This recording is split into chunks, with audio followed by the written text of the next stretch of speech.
അസ്സലാമു അലൈക്കും വറഹ്മത്തുള്ളാഹി. എൻ്റെ പ്രിയപ്പെട്ട എല്ലാ സഹോദരങ്ങൾക്കും സർവശക്തനായ നാഥൻ്റെ അനുഗ്രഹം നാം ഏവരുടെയും മേൽ നിരന്തരം വർഷിക്കുമാറാകട്ടെ. ഞാനിപ്പോഴീ വോയിസ് ഇടുന്നത്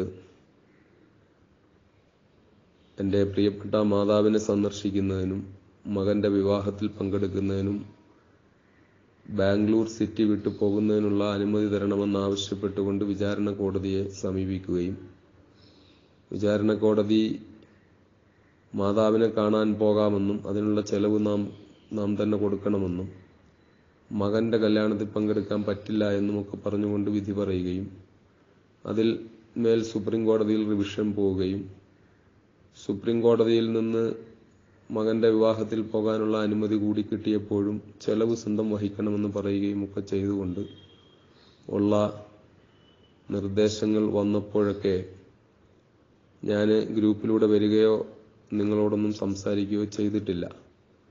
കാര്യങ്ങളെല്ലാം ഒരു അന്തിമ തീരുമാനത്തിൽ എത്തിയതിന് ശേഷം മാത്രം സംസാരിച്ചാൽ മതി എന്ന് തീരുമാനിക്കുകയായിരുന്നു.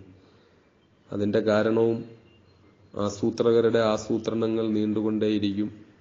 അവരേതെങ്കിലുമൊക്കെ തരത്തിൽ പ്രശ്നങ്ങൾ സൃഷ്ടിക്കാൻ ശ്രമിച്ചുകൊണ്ടേയിരിക്കുമെന്ന് കൃത്യമായി ബോധ്യമുള്ളതുകൊണ്ടാണ് ഞാൻ ആഹ്ലാദ പ്രകടനത്തിനോ അഭിപ്രായ പ്രകടനത്തിനോ ഒന്നും മുതിരാതിരുന്നത്.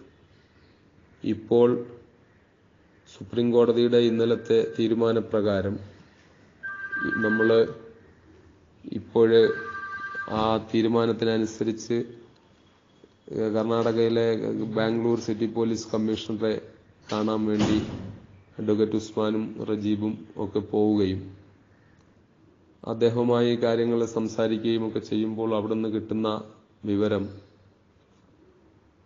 നമ്മൾ പോകുന്നതിൻ്റെ തുടക്കം എന്ന നിലയിൽ തന്നെ 14 ലക്ഷത്തിലധികം രൂപ കെട്ടിവെക്കണമെന്നാണ്. അതിനുശേഷം പിന്നീട് വീണ്ടും അടുത്ത ബില്ല് വരും എന്നുള്ളത് നമുക്കറിയാം. അപ്പോൾ എന്തായാലും ഇത്രയും പൈസ കെട്ടിവെച്ച് കേരളത്തിലേക്ക് പോകുന്നതിനുള്ള സാഹചര്യത്തിലല്ല ഞാനുള്ളത്. 14 ലക്ഷം രൂപ അങ്ങനെ ഈ ഒരു കാര്യത്തിന് വേണ്ടി കെട്ടിവെക്കാനും പിന്നീട് വീണ്ടും ബാക്കി പൈസ കൊടുക്കാനും അത്രയും വലിയ ഭാരിച്ച ഒരു തുക കെട്ടിവെക്കാവുന്ന ഒരു സാഹചര്യത്തിലല്ല 9.5 വർഷക്കാലം കോയമ്പത്തൂർ ജയിലിലും ഇപ്പോഴിവിടെ 7 വർഷക്കാലത്തിലധികമായി ഇവിടെയൊക്കെ ഇങ്ങനെ വിചാരണ തടവുകാരനായി കഴിയുന്ന എൻ്റെ അവസ്ഥ അതല്ല. അപ്പോൾ ആ ഒരു സാഹചര്യം ഉള്ളതുകൊണ്ട് ഞാനതിന് തയ്യാറാകുന്നില്ല. പിന്നെ എനിക്കറിയാം, ഒരുപക്ഷെ ഈ കാര്യം പറയുമ്പോൾ കോടീശ്വരന്മാരും ലക്ഷാധിപതികളും ഒന്നും അല്ലെങ്കിലും എൻ്റെ പ്രിയപ്പെട്ട സഹോദരങ്ങളായ നിങ്ങളൊക്കെ എന്ത് വില കൊടുത്തും ഒരുപക്ഷെ നിങ്ങളുടെ ഭൂമി പോലും വിറ്റിട്ടായാലും നിങ്ങളതിന് തയ്യാറാകുമെന്ന് എനിക്കറിയാം. ഇന്നലകളിൽ എനിക്ക് ആ അനുഭവമുണ്ട്. പക്ഷെ അങ്ങനെ ഭരണകൂടം സൃഷ്ടിക്കുന്ന അനീതിയുടെ തീരുമാനങ്ങൾക്ക് അനുകൂലമായി കോടികളും ലക്ഷങ്ങളുമൊക്കെ ഇങ്ങനെ അനാവശ്യമായി ചെലവഴിക്കുക, അതിനുവേണ്ടി ആരുടെയെങ്കിലുമൊക്കെ പൈസ കടമായിട്ടോ ഭൂമി വിറ്റോ ഒക്കെ ഉണ്ടാക്കുക, അത്തരത്തിലുള്ള കാര്യങ്ങളെക്കുറിച്ചൊന്നും ഞാൻ ചിന്തിക്കുന്നില്ല. ഞാൻ ഇപ്പോഴിത് പറയുന്നത്, നിലവിൽ ഈ തീരുമാനപ്രകാരം ഇന്നോ നാളെയോ ഒന്നും എനിക്കങ്ങോട്ട് വരാൻ കഴിയില്ല. ഇങ്ങനൊരു പൈസ കെട്ടിവെച്ചുകൊണ്ട് വരാൻ ഉദ്ദേശിക്കുന്നില്ല. ഒന്നുകിൽ കേരള ഗവൺമെന്റുമായി ഈ വിഷയം ചർച്ച ചെയ്യാൻ വേണ്ടി പാർട്ടി നേതൃത്വത്തോട് ഏൽപ്പിച്ചിട്ടുണ്ട്. അവർ ഉത്തരവാദിത്വപൂർവമായി ചർച്ചകൾ നടത്തിയിട്ടുണ്ടെങ്കിലും സമീപനം ഗവൺമെന്റ് ടു ഗവൺമെന്റ് ടോക്ക് നടത്തി തീരുമാനം ഉണ്ടാവുകയോ, അതല്ലെങ്കിൽ ഇനി ഈ വിഷയം സംബന്ധിച്ച് കോടതിയെ സമീപിക്കണോ എന്നുള്ളത് വക്കീലുമാരുമായിട്ട് ആലോചിച്ചിട്ട് അങ്ങനെ വേണ്ടി വന്നാൽ വീണ്ടും കോടതിയെ സമീപിച്ചിട്ട് എന്തെങ്കിലും ഇളവ് നേടി ഇനി തൽക്കാലം വലിയ ദീർഘ സമയമൊന്നുമുള്ള വരവും യാത്രയൊക്കെ ഒഴിവാക്കിക്കൊണ്ട് വിവാഹത്തിൽ പങ്കെടുക്കൽ പോലെയുള്ള കാര്യങ്ങൾക്ക് ചുരുങ്ങിയ നിലയിൽ പങ്കെടുക്കാൻ കഴിയുമോ എന്നുള്ള നിലയിലൊക്കെ ആലോചിച്ചിട്ട് മാത്രമേ തീരുമാനിക്കാൻ കഴിയുള്ളൂ.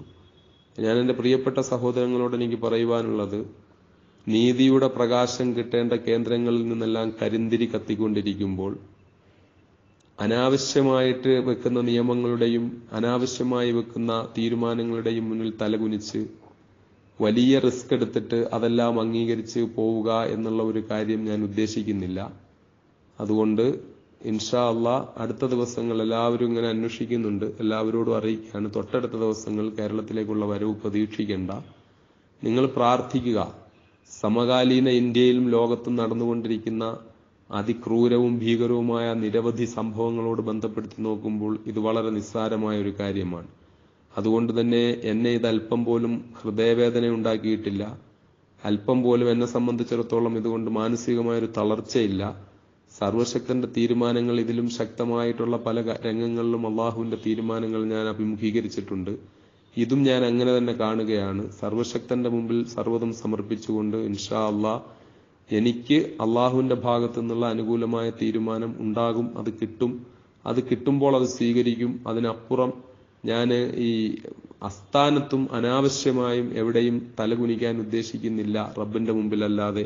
അതുകൊണ്ട് തന്നെ ഞാൻ ഈ കാര്യത്തിൽ ഇങ്ങനെ ഒരു തീരുമാനത്തിലാണ്. എന്തായാലും എൻ്റെ അടുത്ത് പൈസയില്ല. വെള്ളിയാഴ്ചകളിൽ പള്ളിയിൽ നിന്ന് പിരിച്ച് ഡോക്ടർമാർക്ക് കൊടുക്കാനും കോടതി കൊടുക്കാൻ വക്കീലന്മാർക്ക് കൊടുക്കാനും ഒക്കെ വേണ്ടി ഉണ്ടാക്കിയ പൈസയൊന്നും ഇങ്ങനെ കൊടുക്കാൻ ഞാൻ ഉദ്ദേശിക്കുന്നുമില്ല. എന്നാൽ നിങ്ങൾ ഇത് കേൾക്കുന്ന ഉടനെ വേണ്ടി വന്നാൽ എനിക്കറിയാം, നേരത്തെ ഞാൻ സൂചിപ്പിച്ചതുപോലെ ഭൂമി വിറ്റായാലും വീട് വിറ്റായാലും സഹായിക്കാവുന്ന മാനസികാവസ്ഥയുള്ള നിരവധി പാവങ്ങൾ എന്നെ സ്നേഹിക്കുന്നവരുണ്ട്. അവരുടെ ഭാഗത്തുനിന്ന് അതിനൊക്കെ തയ്യാറാകുമെന്ന് എനിക്കറിയാം. പക്ഷെ അതൊക്കെ ഒരു അത്രയും അനിവാര്യമായ ഒരു ഘട്ടത്തിൽ മാത്രമേ അത്തരം കാര്യങ്ങളെക്കുറിച്ച് ചിന്തിക്കേണ്ടതുള്ളൂ. ഇപ്പോഴാവശ്യം പ്രാർത്ഥനയാണ്. പ്രാർത്ഥിക്കുക, ഹൃദയം തുറന്ന് പ്രാർത്ഥിക്കുക. മർദ്ദിതന്റെ പ്രാർത്ഥനയ്ക്കും സർവശക്തനായ നാഥന്റെയും ഇടയിൽ മറകളില്ല. ഒരുപക്ഷെ അല്പം വൈകിയാലും പ്രാർത്ഥനയ്ക്ക് ഫലമുണ്ടാകും. സർവശക്തൻ തുണയ്ക്കട്ടെ.